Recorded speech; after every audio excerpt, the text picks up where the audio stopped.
Hello everyone and welcome back.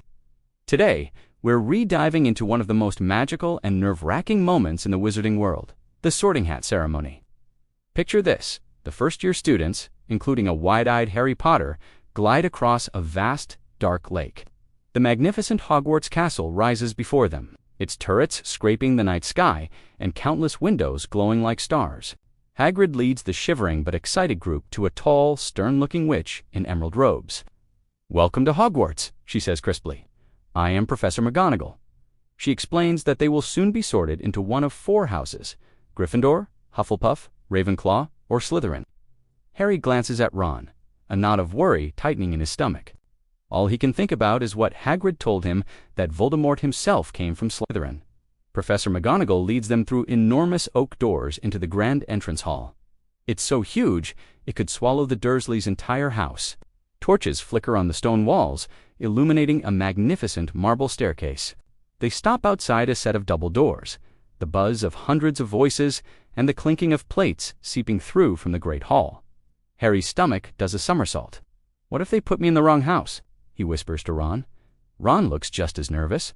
"My whole family's been in Gryffindor. I'll be in so much trouble if I'm not."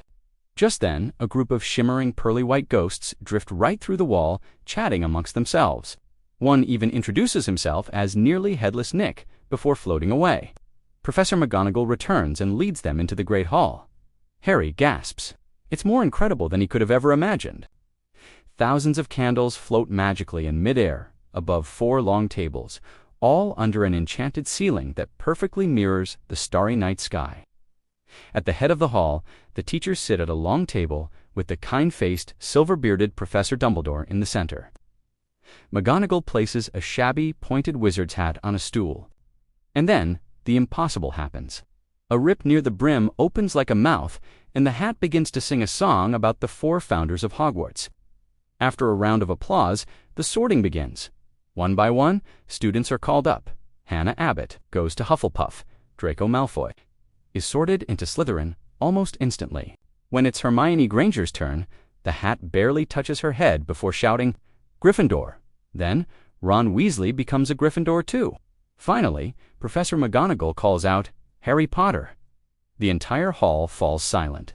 Every single eye is fixed on him as he walks to the stool. Harry pulls the hat over his eyes, plunging him into darkness. A small voice whispers directly into his ear. Difficult, very difficult. Plenty of courage, I see. A thirst to prove yourself. You'd do well in Slytherin." Harry's heart pounds in his chest. Not Slytherin, he thinks desperately. Not Slytherin. The hat seems to hear his thoughts. Not Slytherin, eh? Well, if you're sure, better be. The hall erupts. The Gryffindor table goes wild, cheering and waving their red and gold banners.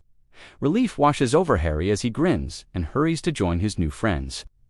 Dumbledore then rises, says a few wonderfully odd words: nitwit, blubber, oddment, tweak, and with a clap of his hands, the empty golden plates magically fill with the most delicious feast Harry has ever seen. After dinner, the Gryffindor prefects lead the first years through the castle's winding corridors to their common room, hidden behind a portrait of a fat lady. Inside, a cozy room with a crackling fire awaits.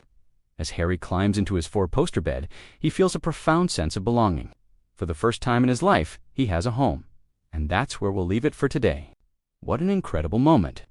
Thanks for joining this magical journey with me. If you enjoyed this, don't forget to like, subscribe, and hit that notification bell so you don't miss our next adventure. See you next time.